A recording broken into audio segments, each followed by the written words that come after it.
This is FriendQuest. Yo, yo, yo. Sup. It's your main man, Gabe. Giggity Gabe. I did not ask him to do that. Giggity Gabe. So I'm going to be playing The Binding of Isaac Afterbirth Plus for the Switch. Uh-huh. It's notable as the Switch because the Switch version does not have the most recent couple updates. So. Oh, yeah? Anyway. Is it just taking them a little bit longer to do it? Yeah, or? I don't know. I mean, I've heard that it is coming eventually because there's another character that was introduced fairly recently. And, I mean, I guess fairly recently. It was like, I want to say about a year ago. So I don't know. Yeah. We'll see. So I've already got quite a bit of playtime on this. I'm going to start a new save file. Okay. And I figured I would just start a new run, see what happens. Go for it. So all the characters are locked, rather, except for Isaac. But let's hit random just in case. Come on. Yeah, Isaac. I was hoping for that. Good. Yeah. Except it's Isaac without anything unlocked. So oh, no.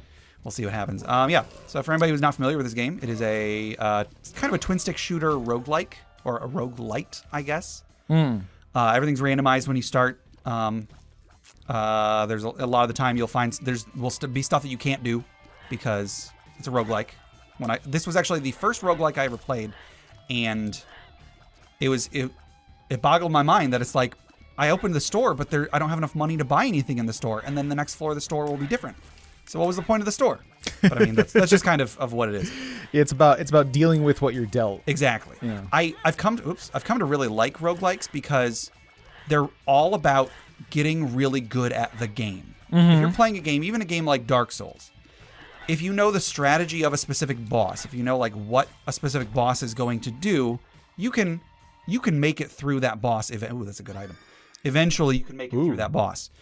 I'm actually going to try something. What's that? What is that? What does that item do? So this item, there's another thing about roguelikes. The items are always randomized, and the games rarely tell you what they do. There's a lot of trial and error involved. Oh, it's like a little tanuki leaf. It is. So if Mario I don't press 3 anything, leaf. I turn into a statue. Oh, it's a tanuki. Exactly, and I'm invincible. There was a run I did of this game, one of the challenge runs. Oh, right, yeah. It took me 5 hours because it was so hard, but in the end, I ended up getting that item. That didn't do anything. I ended up getting that item, and it saved me during the final boss because I could just stand there, and I had little things that floated around me and dealt damage. So I could just stand there, and the boss would die. There's a lot of poop humor in this game. I hope that doesn't offend anybody. This game has some interesting themes. It's a very dark game when you really get down to it. Right. When it gets down and dirty. Yes. But oh, geez. There you go. Whoa. Yeah, I picked up a card earlier. There's a number of tarot cards you can pick up that each one does a different thing. You can also get pills. Pills do different things too, but pills will do different things depending on the run. Sometimes you'll get a blue and white pill that will do one thing. The next run it'll do something else. Cards are similar, except cards always do what the card does. Sure. So like that card will always do what it did, which called down my mother's foot to stomp on the enemy. Okay. Which like Mom is the like main antagonist, sort of? Yes. So I didn't watch the opening cinematic for this, but the idea is that Isaac was a poor child with a very, very religious mother who she heard God one day telling her that her son was going to fall into sin, so she had to take all of the sinful things out of his life. So she basically locked him in a room by himself with no clothes or anything, just in a room. And then God told her that her son was still going to fall into sin, and the only way to save him was to kill him. So then his mom starts coming at him with a knife, and then he, being a little child, sort of hid in the cellar of the house, like he went through a trap door in the basement. And this game is kind of like a very stylized imagination of his adventures in the cellar, I guess. Sure. So anyway, like the end boss, for now anyway, the end boss is his mother. So hopefully I will get there. There's a not insignificant chance that I will die on the way, but hopefully not. Hopefully I'm good enough to make it to the end. Ooh. Right, just because you could be really, really good at this game, which Gabe is, and still get dealt the wrong items, and it's just not gonna happen. Yeah, like a good player can mitigate bad items, like a bad roll, basically. But there's only so much you can do. You know. That cut his health down doing that? I took a point of damage. Right. So the thing that popped up on the screen, there's red hearts, which if you look in the upper left corner, I've got 4 red hearts. Mm-hmm. You can also get blue hearts and black hearts called spirit hearts and dark hearts, I think is what the black one, or I think they're just black hearts. Both of those are sort of like temporary hit points in a D&D analogy. Black ones make it so that when you lose them, all the enemies on the screen get hurt. So they're actually really good. So I had 1 black heart when I beat the boss on the last level. The item, in addition to what else the item gave me, also gave me a black heart. And here's a soul that's heart. one of the, yeah. And so when I got hit by that enemy in the last room, it also damaged the enemy because it made me use up that black heart. Right, yeah. So he took a chunk of damage there. Yes. I'm actually very glad that I both had that black heart and I just got this soul heart, because there's a little mechanic in this game that if you ever make it after the first floor, so starting with the second floor, if you ever beat the boss without having ever taken any damage on the floor, and by damage I mean real damage, like red heart damage. You can take soul heart damage or black heart damage, but not red heart damage. If you don't take any red heart damage, there's a chance that you'll open up like a little bonus room that will give you some cool stuff. Nice. So it's always good to get soul hearts before the end of the second floor, because then you have a pretty good chance of beating the second boss without getting hit. Cool. Yeah, just picked up another one there. Yeah. 404. I think this one, so in the lower left corner, you can get what's called trinkets. They're kind of just like little passive abilities. I think the one that I got just now made it so that every room will have a random effect on it. I don't know if I like that, but what the heck? It's a stream. I'll go ahead and do it. Yeah. Could be fun. So here is Monstro. Oh, shoot. Well, I'm fine because I still have a heart and a half, but yeah. That was a rookie move. I should not have gotten hit by that. Jeez, Gabe. So a lot of the bosses in this game are very, very grotesque. They are oftentimes some sort of like a fictionalized version of something real. Like I think the supposed lore of the game has this. Whoops! Ooh, that took a whole heart. This boss is like, oh shoot! Oh no, okay, Gabe. I'm okay. I'm still okay. It's okay. This boss I think is like a maybe like a brother that he had that was shunned or something because he was deformed. I'm not sure. Right, yeah, it's supposed to be that like a lot of the enemies in this game are like like his siblings or something that the mother has also sent down like here. Yeah. Oh, I just unlocked Monstro's tooth because I killed Monstro. This item is not great. Makes you smaller, makes you faster, and gives you a pill. I mean, it's not bad, but and you're all twitchy. You're all twitchy. Yes, every item just about. See, since I have that leaf thing, every time I stand still, it makes me look different. Almost every item has some sort of a cosmetic effect, and a lot of them like interact in interesting ways. Right. So this right here is the Devil Room. I unlocked it because I didn't take any red heart damage. Oh, right. Not for want of trying, because I did real bad. So what this is you can spend heart containers usually in order to get real good items. Ooh, man. And they gave me 3, so like a soul heart and 2 black hearts. Nice. I am going to get this item because this item is called Fear Shot. It increases your damage, which is always good. And it makes your shots sometimes do fear as well.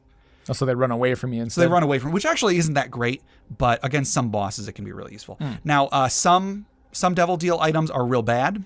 Okay. But most of them are really good. And different, like the more powerful ones cost 2 hearts instead of 1. Sometimes you'll get in here and there will be like 3 items you can take, in exchange for hearts. Yeah. Some of them are really, really good. Some of them will totally break the game. But other ones, this one is just kind of a good item. Yeah. It's just extra damage, might as well take it. Right. Now, there are reasons not to take a Devil Deal. I mean, number one, you won't lose health. So, like, it's always good to have extra health. But also, I didn't open the treasure room. Shoot. For shame. Good thing I didn't leave. But the after the second floor, oh shoot, there's also little tinted rocks I can blow up for items. I unlocked Lazarus, probably from having a certain amount of heart containers or something. But so if you don't take a Devil Deal, then on later floors, when you would activate a devil room, then there's a chance you might get an angel room instead. Angel rooms don't cost hearts, but pull from a different pool of items. So like you'll get angel items, some of which are really good, some of which are real bad. So like they can be really good, or they can be really like sometimes you're better off just taking a devil room and losing the hearts. Sometimes you're better off trying for the angel room because you might get something really good. Now here I'm in a store. I could have opened it by opening. This store was locked. I could have unlocked it, but I had more bombs than hearts, so instead, or more bombs than keys. So instead, there's a secret room here, so I just bombed a wall through. So I have 16 coins. Yeah, these items are not great. The store when you first start the game is real bad. It only has 2 items. As you put money into this donation machine, eventually the store gets better and better. Jeff, I'm going to ask you, should I buy this item, which is subpar, or should I start investing in future runs? I don't know. Do we plan on going further with this? Yeah, sure. Yeah, all right. Yeah, let's do it. Yeah. So if I was doing this for myself, I would absolutely, first priority is at least level up the store until I'm getting more than 2 items. Sure. So you can only put in a certain number of coins. Every time you put in a coin, there's like a percentage chance the machine breaks. Oh, okay. And then also, so I put in I think 11 coins, if I'm not mistaken. Yeah. If I wanted to, I could spend a bomb and blow up it wouldn't blow up the machine, but it would damage the machine and coins would come out.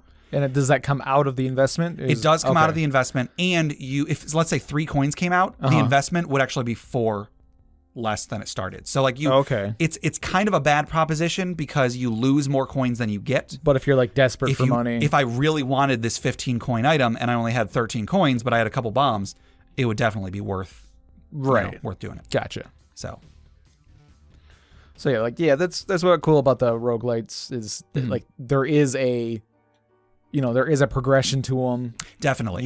You do invest some stuff as you go along. Yeah, I'm going to be unlocking so many things as I go through this run. I already unlocked like 3 things so far. Right, yeah. You got like a character. I unlocked a character. I unlocked an item. Oh, God. I unlocked a couple items, actually. Anyway. So the thing about roguelikes is that they tend to be very difficult and very unforgiving. So like if I were to, it would be very easy for me to die just from getting careless. So I have a pill here. I got it from when I picked up the caffeine pill item. Right. Should I use it right now? It is a question mark, which means that I don't know what it is. Once I use it, then for the rest of the run, if I pick up this same pill, it'll tell me what it does. Yeah. But if I were to start another run, this same pill would do something different. Would these pills, do they have negative effects? Some of them do, yes. Yeah. They might increase my rate of fire. They might decrease my rate of fire. Is that card my any health good? Or decrease it. This one, it shows you the map of the whole level. Okay. Which is good, but I probably want to save it for a little while. All right, so yeah, maybe you use the pill. Okay. So if something bad happens, it's on you, Jeff. Okay. Okay. I got a little bit larger. Which you got smaller. I did. So I'm around where I started. Maybe a little bit bigger. Maybe a little bit bigger. So when you are, it's not as bad as it sounds. So this is, sorry. There's so many things that I have to explain in this. This is a little challenge room. It is only open because I have full red hearts, if I recall. Once I open one of these chests, and I mean, there's 4 of them, so I can open all 4 if I have 4 keys, which I don't. I only have 3. But once I open one of them, I'll have to fight 3 waves of enemies before I can leave. Okay. So I will do that in a second. But the thing about your increasing size or decreasing size is that the smaller you are, the smaller your hitbox is. The bigger you are, your hitbox stays the same, but the bigger you are, it's harder to see what's around you. Sure. Anyway, so I'm gonna. So you're not really easier to hit. It's more just. Right. It's more just you get in your own way. Exactly. But being smaller does decrease the size of your hitbox. You can become like 1 pixel big if you get enough things that decrease your size. It's kind of ridiculous. All right. So I'm gonna open one. Ooh. Is that good? This is a good item. It makes it so that every floor I'm gonna get a devil deal, whether I took damage or not. Oh, nice. And that's also important because they're getting scared. Okay, they see are. now. Yeah. But now you might be saying, oh, but Gabe, you have like so many hearts, you're not going to take any red heart damage. That's probably true, but also you can't.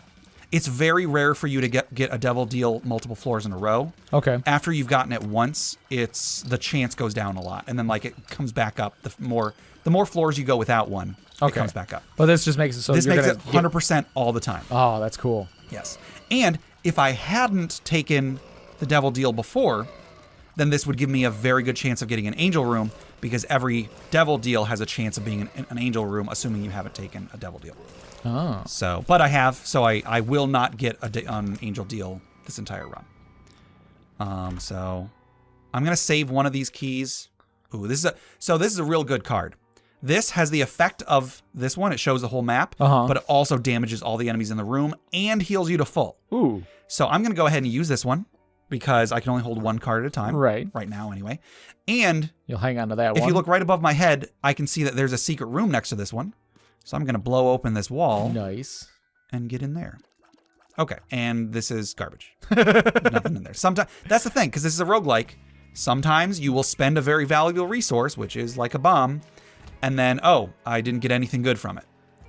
Now, this room above deals damage whenever you enter it and when you exit it. So I will take at least one full heart from half a heart going in, half a heart coming out.